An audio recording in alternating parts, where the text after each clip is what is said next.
Ве поздравувам сите вас, жртви на политичките и криминални прогони во изминатите 11 години. И кога ве гледам вас, се гледам и себе си, бидејќи јас сум дел од тој систем на тираниско владење, систем на брутална суспензија на уставниот поредок и кршење на законите, со тешки последици по судбините на луѓето. Повеќе ве гледам како сенки од Хомеровите химни за подземниот свет, затоа што никој од нас кој ги издржал притворите, затворите и семејствата наши, никој пат нема да бидат исти пред и после тоа. Затоа, на некој начин се чувствам и среќен што сте ги преживеале тие логори на смртта, кои за прв пат македонската јавност неодамна имаше прилика да види само еден од нив, тоа е затворот Идризово. Уште поужасни се условите во притворот, во Скопскиот затвор, Битолскиот, Штипскиот и така натаму. Надвор од сите хумани стандарди.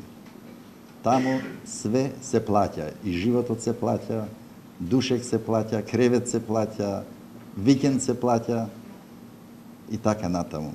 Сите вие, почнувајќи од мене, стално во тој период се прашувавме, можна ли е правда во оваа држава? Можно ли е враќање на одземените права? Нас никој не може да ни го врати изгубеното здравје. Никој не може да ни ги врати животите на луѓето кои почина во притвор, затвор, или беа пуштани дома да умрат, за да не се расипе статистиката во управата за извршување на санкции. Никој не водеше сметка за семејствата на овие луѓе. Многу бракови се распаднаа, многу деца останаа без екзистенција. Многу деца ја напуштија територијата на Република Македонија од страф од последици по нив. Размислувајќи за тоа, комитетот формира една работна група која изработи 3 проекти. Едниот е амнестијата, која треба да биде милост на државата, дури и кон оние кои сториле најтешки кривични дела, и еден чин на исправање на неправдите, но амнестијата не може да ги опфати оние кои веќе ја издржале казната затвор, нити па да ги санира правните последици, бидејќи ги има многу. Верувам се сеќавате на случајот на починатиот неодамна од Змиско око за 120 денари, имотот му е целосно се уште блокиран, а тој е веќе починат. Како неговото семејство ќе живее? Има ли некој одговор? Како општество, јас сум учествувал заедно со ценетите гости овде во многу реформи од 91 наваму.